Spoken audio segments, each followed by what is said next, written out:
Alright guys, welcome back to the channel. So today we're going to be hooking up the radio on our 2011 Honda Element Unicorn. But there's a couple things that we have to take note of. And one of those things is the wiring. Wiring sucks. Why? Because it can be confusing. Especially if you're not really aware or you haven't done it too many times, or if it's the first time doing it. So when you get the kit from Amazon, it basically looks like this. And it comes with all the wires that you need in order to hook up your radio. And that's good. Here's where it gets tricky. You get this one wire like this that has all the RCAs. Now, in order to hook up this RCA stereo type wire, you would definitely need a radio that has RCAs. That's one note. Then you'll get the sub signal wire. This wire right here provides a signal for your sub that basically also has to have an RCA for sub. This is your antenna wire. It's pretty basic. You hook it up, hook up the antenna, and you're ready to rock and roll. This is your auxiliary input. Basically, if you want to keep your auxiliary input factory, this is the one that you use. I won't be using this one because I converted mine. But here's where it gets tricky. There's this wire. I've seen this wire on Amazon, and it's also for a Honda Element. And I used to think that it was basically for Honda Elements that had no sub or had sub.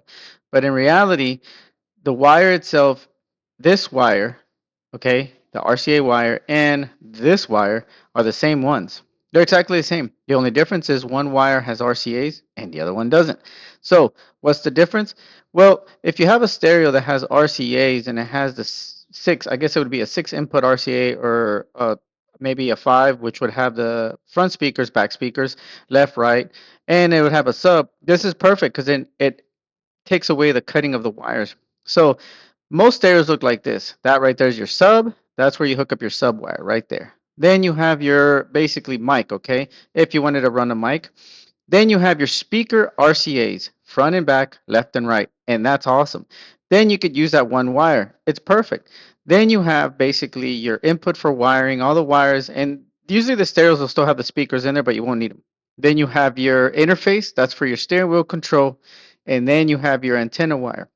And the thing is that it can get very confusing if this is the first time you've done it. So keep that in mind.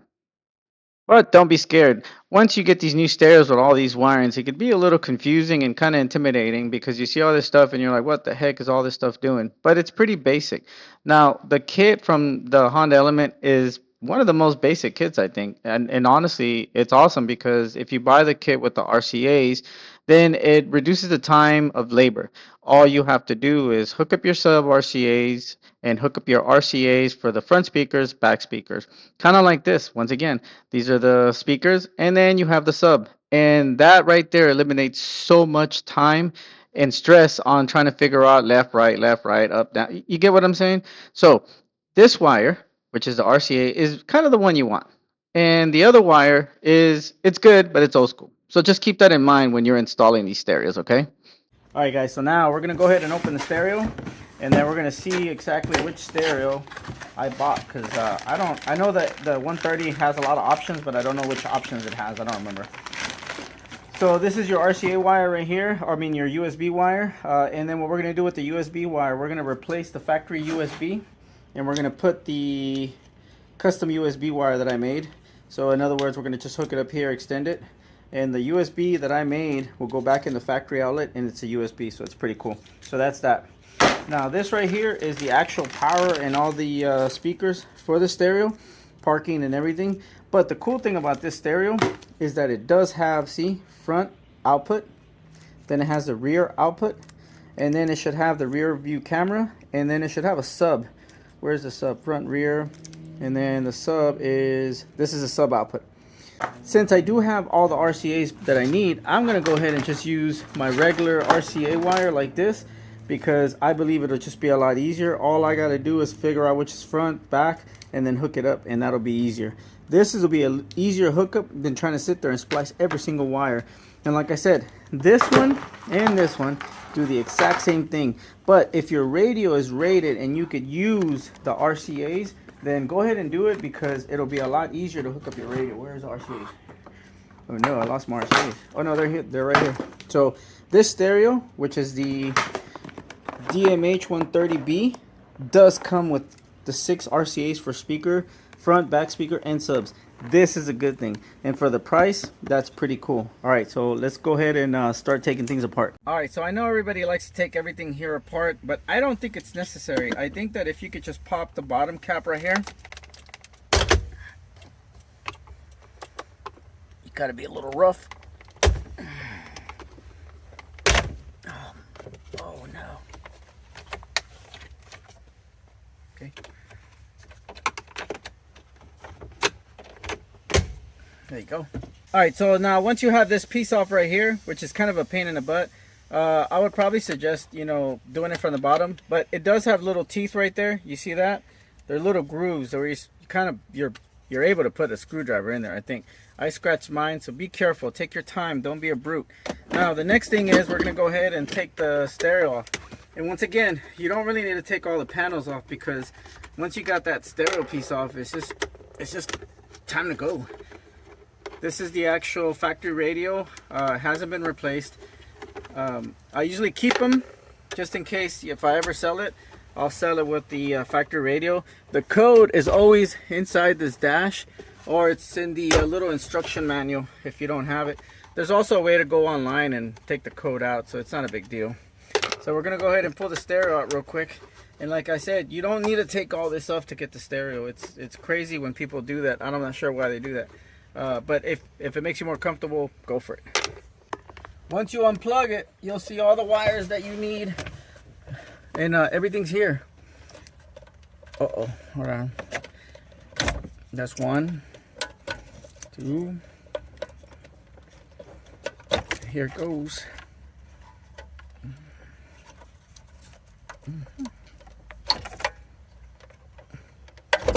That's it. Stereo's out. All your wires are there. Everything that you need is ready to go. Oh, you know what? I think I left the CD in here. So like I said, I like doing all my prep work first. So one of the first things that I'm going to do is I'm going to go ahead and try to remove the socket now, just because I don't want to deal with it later on. And like I said, you got to be real careful when you take these things off, because remember, the plastic could be brittle, and I don't remember how to take these off sometimes, just because I don't do it every day. Right, there's one right there, and yeah, there you go. That's how I did it. All right, so I'm not going to use this anymore. That's pretty much out of the thing. It's obsolete for what I need. I'm going to go ahead and tuck the wire back in. Now what I am going to do is I'm going to run this wire here, and I'm going to have to catch it from the other side. The reason why is because I need this wire, and that's my new USB. So like I said, I took the factory auxiliary and turned it into a USB, so it's pretty cool. All right, we're gonna go ahead and wire this up from the other side. So I have the hole right there, and I'm gonna go ahead and feed the wire. I should be able to feel it. It's been a while since I did a stereo on an Element, but once you got it in, you should be able to feel it right here, and that's your USB that you're gonna hook up. Now, you should be able to take this auxiliary, put it back in there, okay? And then you put your cigarette lighter back in there, your power port. Okay, there it is. All right, so that's a factory kind of looking USB. Pretty cool. See that? All right, so I didn't want to create any bigger holes, and I just wanted it to look normal. So this is my USB wire now, and it's ready to go. So now let's go ahead to the actual wiring of the radio. All right, let's go. Now one of the things that I'm going to do is I'm going to prep my wire out here. Now remember guys, this is a DIY video for people who are basically learning or have a little experience but not a lot of equipment. So one of the best ways to hook up speakers or wires is with these little blue butt connectors, or the red, whatever size you feel like you need to use. Heck, you want to use the yellow ones, go for it. But if you have any suggestions on doing this video better or things better, make sure to leave it in the comment. And make sure you post some kind of link, video, or some kind of blog where people can learn, because that's what it's all about. We're all learning. You didn't wake up the one morning and know everything. Someone had to teach. So we're going to go ahead and prep everything. You'll need some crimpers like this in order to smash these little things down. I do have the wire strippers, which is the old school ones where you put the wire in and then you pull. Okay, and that's good enough. Now I'm going to go ahead and do all the prep work here outside, and then I'm going to go ahead and start punching it into the Element, all right? Alright guys, now there's another reason why I bought all these stereo plugs. And the reason why is I need 3 wires, okay? I need 3 wires in order to hook up my interface. What I don't want to do is I don't want to splice the wires on my factory wires. So what I'm going to do is I'm going to take the pins out of these wires, this plug. Since I'm already going to be using this plug as my factory or my radio plug, I have these 2 extra ones. I don't want to mess this one up because I really like this one, but this one I don't give a crap about. So I'm going to go ahead and take a green, a red, and most likely this orange one, okay, for my interface. I'm going to find out which of the plugs on my factory plug side are supposed to be here. And as you can see, I have a lot of spacing. One of these holes, 3 of these holes, is going to be the wire that I need to hook up my interface. So I'm going to take these 3 wires, I'm going to hold on, figure out where my interface is supposed to go from my factory plug, and I'm going to basically pull out on this side. And when I do that, I won't have to cut or splice on my factory wire. I already have the plug here. This is a very cheap solution. $7 for the 3 wires that I need. Definitely worth it. So we're going to go ahead and do that too. I did a test fit to make sure that it worked, and it is the same plug. So I'm going to leave this one here because it's a pain in the butt to take it off. And like I said, I really needed about 3 or 4 of these wires. I think I need 3. But I was going to use the orange, the yellow, and then I'm going to use one of these green ones because I think the interface wire is about the same color. And if it isn't, it doesn't matter because all I need to do really is basically mount it wherever it belongs. Alright guys, so now that all my wires are basically butt connected, there they are right there. These are going to be my audio, so I don't need the audio. Remember, there's 2 of these wires that are an option. The one with the RCA and the one without it.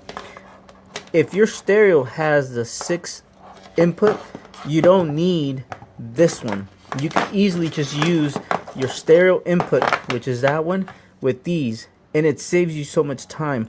So right now, all I'm going to need is my basically stereo conversion wire, my stereo wire, the little RCA wire that goes to the radio, and that's my RCA's backup camera. Everything's here. This is my USB extension, which I might need, but then I realized that I might not need it because the wire that I have is probably long enough. So I should be good. Alright, so now that I have everything ready and my 3 wires for my interface. Remember, you're going to need 3 wires for the interface. I'm going to go back and check one of my videos, and you can check out the link there, and it gives perfect instructions on how to hook up the interface. Leave the link in the description so you can check out that video too. But I'm going to go ahead and follow my own video because I'm going to need help with this one. Alright, here we go. Alright guys, we're going to go hook up the stereo wire, which is this one here. Got to make sure to hook it up right, obviously. Double check it. Now once it's in there, it's ready to go. Now, like I said, the interface is one of these wires here. It's like 3 of these wires, or 2 I think, and I don't know which one it is. So right now, all I'm going to do is hook up the main wires, and then I'm going to go ahead and check the diagram on interface, and then I'll know which one it is. And like I said guys, in preparation for a backup camera, I went ahead and ran the video camera or video RCA for the camera, and here it is right here. All right, so that one's ready too. Now guys, remember, all my wires are ready, but if you are not sure about the wiring and what the wires do, always light test it. It's not a big deal. I always do, trust me. So this should be my illumination right here. This right here is my constant. That means there's always constant power, okay? And then if you turn the car on, okay, that would be the car on, this wire should light up. You see that? And then when you turn your car off, it should turn off. That's basically your 12 volt. This is your constant illumination. This is ground right here. And this right here should be remote coming from your radio to this wire. This wire with my bypass is going to get connected also. And also, I'm going to have to connect my interface to that same remote wire, which I've already printed the diagram right here on what's what and what color I need. So that's also very important. Remember, this diagram is in one of my other videos. I'll put the link anyway so you can see it, and that way you can download it. It looks cooler in color because everything is color coded. I have a crappy black and white printer, so this is what I gotta do. This power wire also gets hooked up with the steering wheel controller. The white wire that I was testing out, it turned out that I do need it. That's basically my white connection. And then my other connection that I'm going to need is this brown wire, which is number 4. So you count them, 1, 2, 3, 4. And then right here, you're going to count them too. 1, 2, 3, 4. So it's right here. So I'm going to take basically my, let's say we'll take the orange one. And we're going to go ahead and connect that plug in, because that's basically the plug that I need in order to run the audio. Now to make sure that I plug it in good, I'm going to disconnect it. So if we had it connected like this, it basically would be on the 4th connector. Let me make sure I find it. Yeah, there it is right there. So it's basically on the 4th. 1, 2, 3, 4. It's on this connector right here. And then we're going to go ahead and put the pin and everything in there. And I do believe it goes this way. And nope. Once it locks in, and that's it. It's locked in. So then you put the connector back on there. Now this green wire will hook up to your interface, black, which is this one. It's kind of confusing because you have a lot of wires, but if you eliminate all the wiring that you have to supposedly do, it's not as hard as it is. So that right there gets crimped in. Now remember, all these other wires that come with this interface are pretty much useless. So what I usually do is I cut them, and then I'll just put some double-sided tape. And if you feel better, and you got the extra butt connectors, just throw some butt connectors on there. I don't think it really matters because you won't really use them. So once you eliminate all these wires, remember, at the end of the day, all you have is your white wire that goes into plug number 3 here, this green wire, and then your other 2 wires are basically remote, and then what do you call it, are basically ground and your power. So it's pretty basic. So now, out of all this confusion, and once again, I don't need any of these speaker wires because I'm using RCAs for speaker wires, which are going to be right here, which are right here. So once I hook these speaker wires out, you'll have to figure out, you know, obviously I believe the gray and white are front and green and purple are back. But I mean, if you need to check online, just check online and look at the diagram. But if you bought this brand new, in the bag it should tell you exactly which wires are which, or which RCA wires are for what. So it should be a pretty easy fix. All right, so here it goes. We're gonna go ahead and put everything back together right now. Take our time. Like I said, always double check your work, mainly because you never know. That's how I always look at it. That's why you have to have some patience and just take it easy. And this is your mic for your microphone. It should be right here. There you go. Now I did do everything to this element as far as controller, backup camera, you name it. It's got everything in there. I did everything to it. I shouldn't have to do anything else to it at all. And that one wire, this one was the one that was driving me crazy, which is the I guess it's the, what do you call it, the it's called the RCA for the sub. That's what I meant to say. And for some reason I don't know why I forgot. It just slipped my mind that little wire. And that's crazy because I actually had to order that one from Amazon separate, because I don't think they sold it in a kit. I don't know why. I'll put the link to all those wires. But I remembered it when I ordered it, but for some reason I couldn't remember it when I was installing it. That's crazy, huh? But yeah, that's how it is. Anyways, so I'm gonna go ahead and put everything back, and then I'm gonna go ahead and play this thing, see how it plays. Now remember, when you buy this aftermarket one, it doesn't have the little clips, so you gotta take the clips off of one of your factory bezels and then put it on that one, and then it should work. So I'm gonna go ahead and take these clips off real quick, put them in this, and then it should snap right in there. All right guys, here it is. So we're gonna go ahead and crank this sucker up. We're gonna see how it looks. I'm gonna turn it on completely to make sure there's no shortages or anything weird. So there it is, it's on. I got a USB drive already in there. It's already mounted. So this is the controller. The steering wheel works, we got that. And this is the channel, so that should give you if you had channels programmed or songs, that's what it's gonna do. And then the mode right there, that's USB. So that's pretty good. It works good. Amp, everything works. Now, if I did the reverse right now, I would expect my reverse wire to work and my camera turns on. So that's good. So now we got that working. So everything that we needed right now is working. The only thing I gotta hook up is the Bluetooth, and then just to make sure the video with the bypass, the brake bypass works. But all of that, you know, I gotta do the settings. But like I said, guys, I'm gonna go ahead and put the link to everything I did, and it'll give you a full setup of everything that we did with this Unicorn. But like I said, with this setup, it already has the MB cords. It's got the Pioneer radio sub. It's got the backup camera. It's got the steering wheel control, and it's got the bypass on the brakes. I'm pretty much done when it comes to stereo. So guys, thanks for watching. If you have any questions, anything, make sure to throw it in the comment. And if anybody has suggestions on how to do things better, make sure you drop a link, or at least give us some kind of info. Remember, everybody here is learning. We all got to save money, so if you got to DIY it, do it. And if anybody question, come to me, anybody else on YouTube. There's a lot of helpful guys in there, man. I've seen them. They got great content, great videos, and a lot of them, you could tell they want to help you out. You know, don't worry about that one or two guys that think they know it all. Screw them. Go to the guys that you see, ask questions. If you have any doubts, nothing stupid, man. We're all learning, all right? Guys, stay in your element, be good, and take it easy.